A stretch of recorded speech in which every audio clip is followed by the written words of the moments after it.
Hey there, before we get started, just want to let you know today's Real Vision Daily Briefing is in partnership with the Gold Investment Letter, helping sophisticated investors successfully navigate capital markets and maximize profits in gold, silver, and mining stocks. GIL discovers the most undervalued companies and isolates special situations in the mining sector for their members, breaking down unique topics such as investor psychology, portfolio management, and macroeconomic trends, with a goal of drastically improving investment returns. Sign up for this free e-letter for immediate action.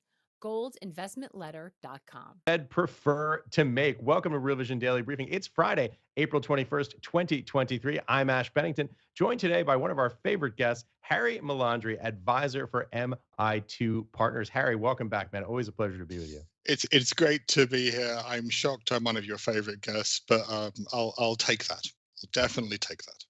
Well, you've earned it. Listen, the second half of the show today is just for Real Vision members, we should say. So if you don't want to miss it, you can sign up by using the link in the description or scan the QR code on the screen. Let's jump right into what's happening today. Harry, we've been talking about this a lot at Real Vision. It feels like kind of a weird moment in markets, in macro. We alluded to it at the very top of the show with that question, which mistake would the Fed prefer to make? It does have this feeling like we're sort of perched between the Scylla and Charybdis here of rising inflation, or inflation that still can't be contained, maybe better said, and some of the risks that we're seeing in the banking sector, some of the retreat we're seeing in home prices, just a lot of stuff happening. Big picture, where are we? How do we frame it? How do we contextualize it for the viewers? So at MI2, the way we're looking at it is, first of all, we have a rather bearish analysis of the real economy. For us, what we see is a classic inventory cycle that looks like it's running into a credit crunch and a construction cycle at the same time. I hesitate to use the word perfect storm because it's a bit of a cliche, but this doesn't look like it's going to be fun Harry, for let's us. let's break all of that down for our audience, many of whom are not familiar with thinking about inventory cycles per se as a way of understanding market dynamics. What does that mean? First, what is an inventory cycle, and where are we in it? And finally, why is it so important to understanding the overall picture of where we are from a macro perspective and its influence on markets? So, you're asking me something so basic. It's hard to be sure my definition will meet the minimum requirement. But oscillations in the underlying level of activity in the economy can be amplified. And one of the obvious channels for that is the inventory channel. If you order a little bit too much inventory, and if everyone does it all the way along the supply chain, pretty soon we have way too much of everything, and soon after that, the economy slows down because people cut production. So I gave you some slides, and it's probably a good time to take a look at one of those slides. Um, we we have quite a few charts we could pull up, but this seemed like the best one to illustrate why MI2 thinks we're about to hit an inventory cycle. And it's a chart of the ISM customer inventories versus the ISM manufacturing headline number. All right, And so what, this is Institute of Supply Management that does these studies that give us a sense of what's happening in the economy. Boy, that's an unusual chart. Wow. so the red circles show you where the customer inventories flip above the manufacturing headline number. And the intuition is, if you've stuffed your supply channels partly by oversupply and partly by a lower than anticipated demand, you tend to have to cut production soon afterwards. So either way, these circles tend to signal the start of an inventory cycle and a big cutback in manufacturing output. I can't quite read the x-axis, but it looks like a pretty sufficient time frame in years. I think it's probably about 20-year time horizon. And what's interesting to me is that we see the largest gap between those two indicators that we see on this chart. That's pretty striking. Yeah, I think a lot of that is just the scale of some of these enormous moves we've had. But yeah, I would hate to lean on any one indicator too hard.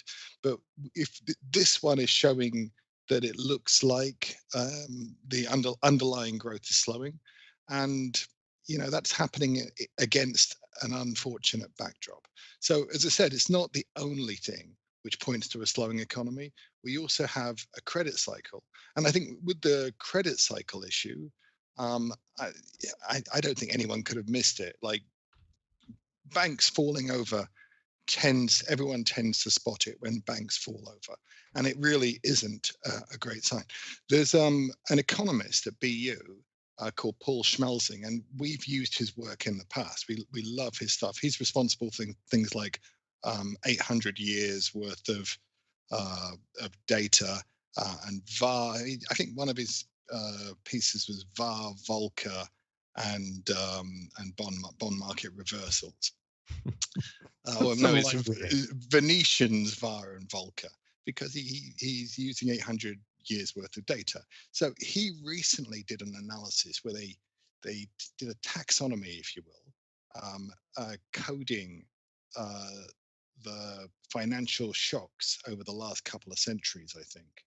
And when this policy mix we've just had, where you see substantial injection of reserves and deposit guarantees, that tends to be associated with something that subsequently is recognized as a systemic banking event.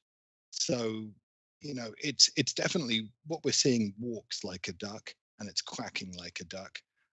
And I think a lot of people are aware that the Fed, all it managed to really do was provide huge amounts of liquidity to banks that were struggling a bit with getting liquidity after they've lost a lot of money on duration, among other positions. The liquidity they furnish, doesn't eliminate the problem. It means that we don't have, they're not going to suddenly collapse because of deposits. We've already had quite a few banks that did that just collapsed because they ran out of deposits. But it does mean that we have capital impaired, weaker regional banks at the moment in the US. Now, so the analogy is that the Fed resuscitated the patient but didn't cure the disease. Sorry, Ash. No, I was just going to ask you to talk a little bit and expand upon where we are right now in the credit cycle. Obviously, lots of folks have been following the news cycle very closely. Obviously, we see what happened with Silicon Valley Bank.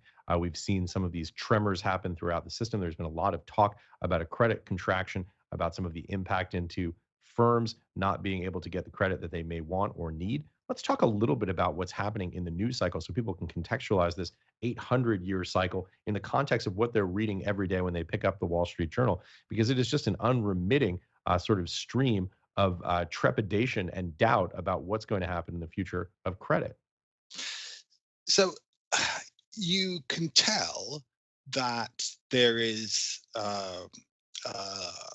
that we're restricted in the amount of credit available, and that's not really a Eurobond issue. If you look at Fortune 500 companies, there's trivially small widenings in spread product in corporate bonds. There's almost nothing there. Mortgage bonds are a little weaker, but where you see real problems is in CMBS.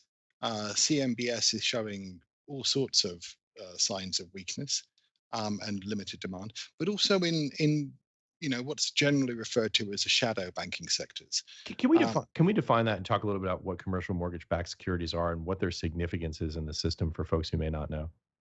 Sure. So when we originate debt secured by commercial real estate, that debt can be pooled, and it tends to go into bond pools called CMBS. And the CMBS pools,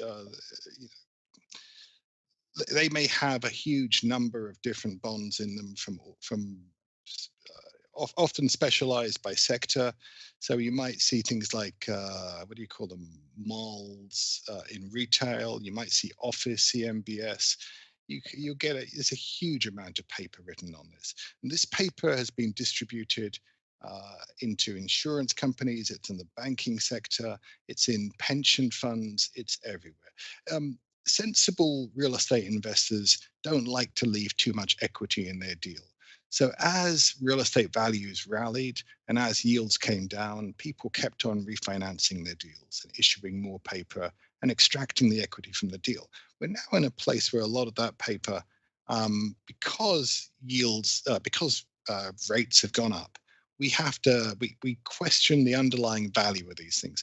And we question those collateral values partly because cap rates are now upside down with regard to funding rates, but also because we've had, sorry. No, I was just going to say we say that cap rates are an important component of understanding real estate investment. This is capitalization rate. It's very often the way that real estate investors price property and get a sense of how cheap or expensive it is. Yeah, I'm bound to misspeak because it's not really my home pitch. But the right way to think about cap rates is you've got a net operating income on your piece of real estate. And if you divide that by the purchase price, you get a cap rate. So how much does your piece of real estate yield after costs? And as I said, the odds of me misdefining that slightly are very high. No, that was perfect. How much does it yield in terms of cost, and then the reverse? How much does it cost in terms of yield? You can think of them as sort of exactly. So so this way we get to cross compare cash flows. What we can do here is now take a look. If you've got a positive spread on the cap rate relative to your funding costs, there's a chance, and it is only a chance, by the way, that your piece of real estate will positively carry, that you'll make money after you finance it. Now you haven't considered all of your costs in that, but if you were, a positively financing piece of real estate will give you net cash flow after you pay off all your debt service. Now, apart from refinancing the loan. Now, what's been going on? Well, we built a lot of real estate. We have a fair amount of real estate which is not, no longer meeting the needs of business. So real estate which maybe doesn't have Class A air conditioning units, Class A heating, Class A wiring for data, ceiling heights, all sorts of things. We have legacy offices which are just not as popular. Businesses want top quality space, and there's a fair amount of top quality space now that we fired so many people from the tech sector. So what does that mean? That means that rents are sliding. As rents slide and vacancy rates increase, we get into this kind of vicious circle where it becomes hard to refinance real estate. Now, I don't want to spend too long on this because there's a lot to be said, and there are specialists in the field.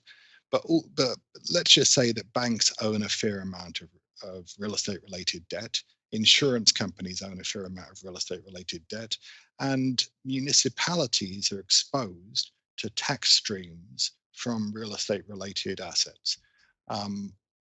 So all of those groups might be a little worried about the returns on their assets. Yeah, and obviously it's worth mentioning that the position that we're in with commercial real estate right now, in addition to the cyclical factors that you're talking about here, which is this constant rolling, between these different points in the cycle, we also have these secular factors, one-time factors, significant disruptions to the economy in terms of what's happened here with the COVID epidemic and the fact that, I don't know about most people out there listening, but I don't go into an office anymore. And there are lots of folks who are like me. When you see that decrease in demand, and the supply remains constant. Obviously, these buildings are durable assets. They don't go away when you have a real estate cycle, when you have a change to the economy. So what you have is prices declining as a consequence of this sort of one-time secular event that has had an enormous impact on the global economy here in the United States and abroad. Exactly. And I'm not talking to you from an office either. It might look like I am, but that's a pretty unconvincing backdrop. So you did a great job with your home office, Harry. Thank you. That's very impressive. Yeah, I've got to hide the foosball table. It's apparently not something you're meant to have, but it's really popular. Let me ask you this: is that Midtown East? Is that the city building? I think it. Yeah, absolutely. I think we're looking out over Queens with that backdrop. Well, what's really strange is we're facing the opposite direction, right? Because I'm looking at you toward New Jersey, and Queens is behind me here on the Upper East Side. So it's like everything's flipped. Yeah, exactly. So we can see that regional banks have a problem brewing. And that's worse when we think about the deposit situation. I read earlier today that $4.7 trillion worth of non-interest bearing deposits had been modeled as having a 7-year duration. Well, let's put it this way. You have a large deposit in a regional bank. What's your upside to keep it there? Not very much. What's your downside? Well, if it's not federally deposit guaranteed, your downside is the entire deposit. So naturally, we've seen deposits bleed out of the banking system. And I would argue there's nothing. People are not stupid enough to leave money in unguaranteed bank accounts, having seen what they saw with SVB Bank, Signature Bank, and so forth. So that bleed, it's just inconceivable to me that it will not continue. Unless the government, unless the authorities choose to guarantee every bank account, which there are really good reasons why they don't want to do that. It's effectively a form of socialization of banking system, and we need a banking system which is a private sector entity. We don't want a socialized banking system. Harry, is the perception that large money center banks here in the United States, the Wells Fargo's, JPM's, Bank of America's of the world, are essentially implicitly guaranteed? Well, that is the perception, and that has been the reality. And the authorities refer to them as systemically important banks. So what you don't want is that the people who had their deposits in SVB Bank were very lucky that that bank was considered systemically important. And we should perhaps ask a few more questions about how that determination happened when the bank itself had lobbied very aggressively to be considered not systemically important, which is a burden. So there's a whole series of things one might ask quite pointed questions about. But right now we're focused on this issue about whether or not the credit disaster that we almost had is over. And I would argue it's inconceivable to me that it is over, simply because you can't unsee a series of bank failures. Right. And if you know that you have an unlimited downside on a risk, with very limited upside, why would you take that? And what's worse is, now think about it. Imagine that you're a regional bank and you had assumed you had a block of non-interest paying deposits that you could use and lean on for your funding, and kept your funding costs low. Well, your funding costs have just gone up massively. So you've got a sustainability problem. You've got a problem in sustaining your business model. You've got a problem in sustaining your profitability. And there are really good reasons why you'll be in defense mode going forward. And not just you, I would suggest everything in the shadow banking sector is also in defense mode. People, having seen this kind of event, will be quite cautious in right. rolling over existing risks. Harry, it's so interesting that you should make that point, because it's precisely what Andreas Steno Larson was talking about in his most recent Steno's Signals, the big discrepancy between East and West, aired yesterday on Real Vision on 420. I want to take a look at this clip because it really makes precisely the same point that you're making right now. Let's take a look at it. So what we saw in March and April was this uptick in emergency lending from banks at the Federal Reserve. So the lender of last resort stepped in with emergency liquidity when it was needed. And typically what we see after a short while is that banks faced with liquidity issues and deposit flights tend to take very conservative decisions on their credit policies. And we have gathered evidence also of the past couple of weeks of very conservative decision-making among large banks in the US, both for consumer credit, auto credit, and home credit. So I think the evidence is slowly but surely building now that the credit contraction will eventually unfold in the US after a time lag, since the credit decisions are now very conservative in banks. Also, small and medium-sized companies, they tell us now in surveys that the availability of loans is less good than it was just a month or two ago. So that is ultimately what happens once liquidity stress hits financial markets. And therefore, when we look a bit ahead, I think the banking sentiment and the banking crisis is likely to worsen. Okay, so obviously some bearish views from Andreas Stenos Larson talking about this challenge where you essentially have this risk, a heightened risk of credit contraction going forward after they have access to emergency liquidity. It's an interesting concept. Harry, what did you think about it? How does it jibe with your view or not? So I totally agree with Andreas in this case. I think that the Fed supplied all the liquidity the regional banks might need. The big banks didn't need it because they are systemically important. Everyone understands that they won't be allowed to fail. The scenario is unacceptable. But the regional banks are now looking at closer regulation. They're looking at more expensive capital, more expensive deposits. If rates stay where they are, they will slowly realize the capital losses that they would show if they marked their duration positions to market. So we will need rates to come down, or all the regional banks, well, not all, but a fair number of regional banks will be questionable. And the market will go on a seek and destroy mission for weaker banks. Hence the incentive to stop lending and shore up capital positions. You guys have come across the joke about bears, haven't you? You know, being chased by a bear. I know precisely the joke. So two guys come across a bear in the woods, and one guy drops to his knees and starts praying, and the other guy starts lacing up his boots. And the gentleman who drops to his knees and praying, saying, "Oh, for goodness sakes, you don't really think you can outrun a bear?" And his friend says, "Oh no, I don't think I can outrun a bear at all. However, I think I can outrun you." And this is the logic of the situation we find ourselves in now with the banking system. Weaker banks will be in trouble. So if you can put yourself to be in a stronger position than other regional banks by maybe cutting your lending or maybe shifting your portfolio around to have better, shorter duration bonds, more liquidity, then you can't outrun the market, but you can outrun the weaker banks until the Fed changes its mind. And I think that guarantees that the weakness in the regional banks will remain. And what that really means is we have a situation where there's not really a good reason to lend, to do CRE lending, commercial real estate lending. There's not really a great reason to do residential lending either, except for the fact that a lot of residential lending comes from federal agencies. But that lending is slower. You have to dot I's and cross T's, and you don't transact huge portfolios. You certainly don't transact shopping malls with it, generally speaking. You're talking about the GSEs here, yeah, Fannie and Freddie? Yes, exactly. So the agencies will continue to lend. So for conforming mortgages, we'll see that business continue. It'll slow down overall though, and generally speaking, now we're going to reward banks that don't lend. And that's a problem.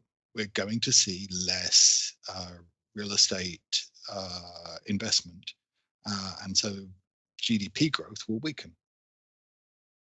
Harry, what does this portend more broadly for equity markets, for fixed income, as we look, obviously, this sense of trying to search for direction, kind of a stagnant period right now in the S&P. How do you feel this carries over to equities? So it's a really good question here, which is we've got quite a bearish view. We can see that we're in a bearish situation for cyclical construction. We have an inventory cycle which is bearish. So why are equities so damn strong? And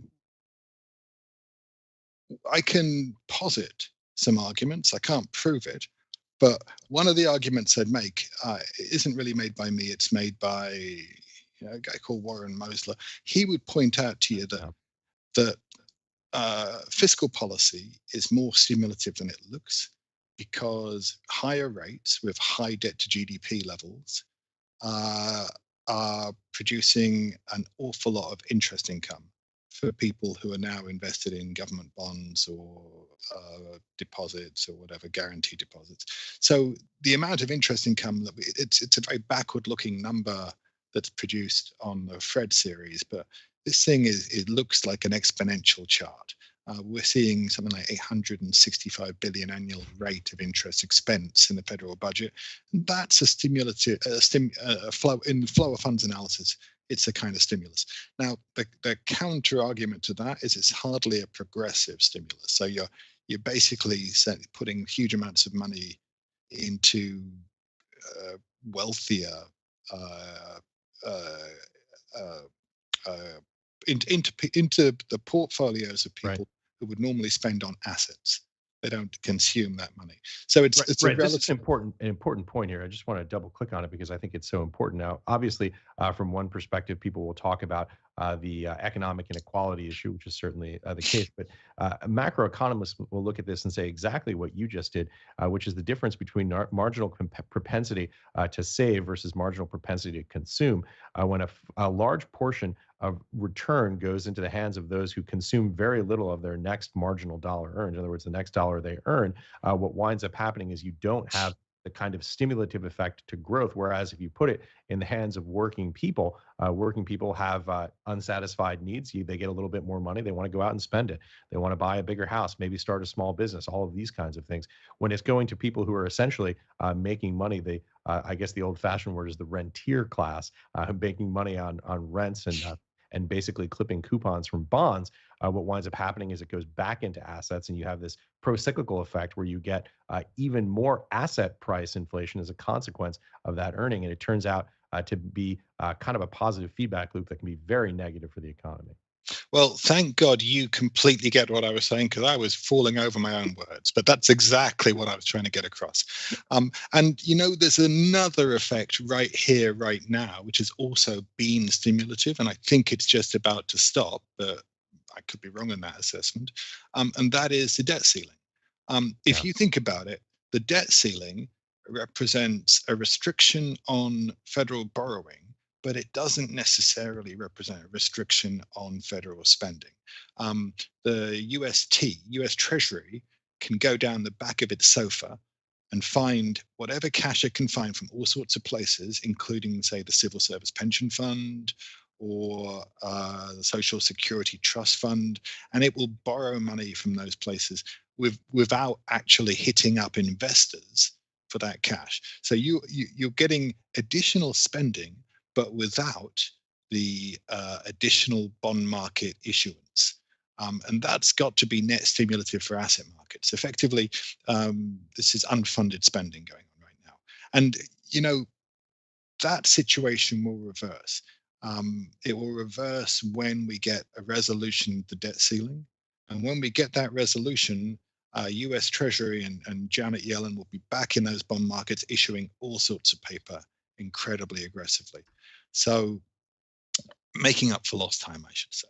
So right here, we've had quite a big stimulus to markets. You could argue it stimulated bond markets more than equity, but in practice, the market's a weighing mechanism, and these are deep pools. I can see that at the margin, there's a little bit more money that can flow into equity markets because of this, and maybe that explains why equities have been so strong. Harry, I've got a question actually about equities. By the way, I should say we're going to do a lot more questions after the jump when we go for Real Vision members, the second half of this show, the back nine, so to speak, the last 30 minutes of the show. But I wanted to give a couple of questions out here to some of the folks that are on YouTube because they're asking really good ones, Harry. Here's one that comes from YouTube 8848, and it's a very simple, very crisp question. Only 3 words. I guess one of them is hyphenated. And the question is this: is tech overvalued? I think, you've got to really look at each individual company and do an analysis based on that. Now, what do I think? I look at something like NVIDIA, and it's really hard for me to not think that NVIDIA is overvalued because I'm an old fart. And when I see 20 times revenue, a company trading on 20 times sales, I'm reminded of Cisco. Do you remember the speech that the CEO of Cisco gave before the dot-com bust in like 2000 about 2000? I think he gave a speech. This is John Chambers, the then. Yeah, and he basically said there is no way on earth, if you are expecting us to make a return on 20 times our sales, you are nuts. There's no possible way that this company can generate that kind of a return on that. And sure enough, the stock collapsed. Even though the company itself is just fine, the valuation of the company was way too rich. And by the way, I've got the chart in front of me right now. I don't think we can run this quick, but I just want to describe for people what we're looking at here. It peaks in April of 2000, which was the sort of the epicenter of the valuations bubble on the .com bubble. At it looks like about $80 a share. Give you some idea, a little context. Right now, great company, done great things. Obviously, has a huge presence in the router space. Right now, trading at $47, some 23 years later. So that gives you a sense of just how overvalued this company was. Valuations can be very high. And then we have things like Google. So I'm not an equity analyst. In fact, I'm a terrible equity investor. I don't listen to me on equities. I don't know what I'm talking about. But I look at Google and I think to myself that Google has some excellent businesses, but those businesses are potentially threatened by new innovations. I read a headline today about ChatGPT and the fact that it can potentially revolutionize search. Very richly valued companies trading on very high multiples in a market where everyone knows these companies don't need finance. They have a huge advantage over companies that do need finance. They can get too expensive. It's possible. Well, let me just say, just a quick shameless plug. If you're interested in learning more about ChatGPT, I did a conversation on the Real Vision platform with an AI developer, former Google engineer, former Microsoft engineer named Mikhail Volushin. Right now, it's live on the Real Vision platform. We actually walk through, Harry, you got to take a look at this video because it's just incredible.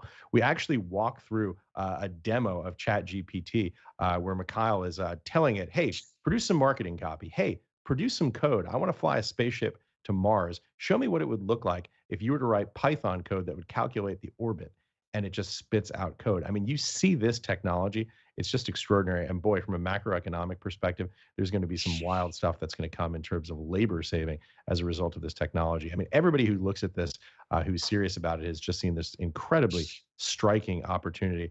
I should say we're going to have a lot more opportunity to continue this conversation. Harry, any final thoughts you'd like to give before we switch over to the next half of this show? The thing I would emphasize right here, right now, is the Bear Stearns hedge funds back in July 2007. In July 2007, we had a credit event take place. Bear Stearns had 2 mortgage-backed security hedge funds fail. However, the failure of the Bear Stearns hedge funds did not mark an immediate collapse.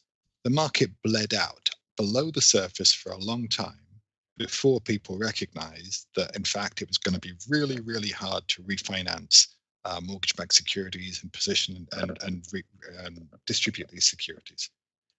So you can have a credit event below the surface, even while everything looks fine. Yeah, you sure can. That event happened in July, I believe, of 2007, and the ultimate Lehman bankruptcy, the sort of the nadir of that moment, was September 15th of 2008. So there you have it, about 14 months in between those two events. A pretty striking way to end this half hour. So that wraps it up for this half hour on the Real Vision Daily Briefing. We're, of course, going to continue this conversation on the Real Vision platform. Listen, if you're not a member, click the link in the description or scan the QR code on the screen and join this incredible community, especially if you want to continue this conversation, a great conversation with Harry Melandri. With that, let's turn it over to the back half of the other side of the platform.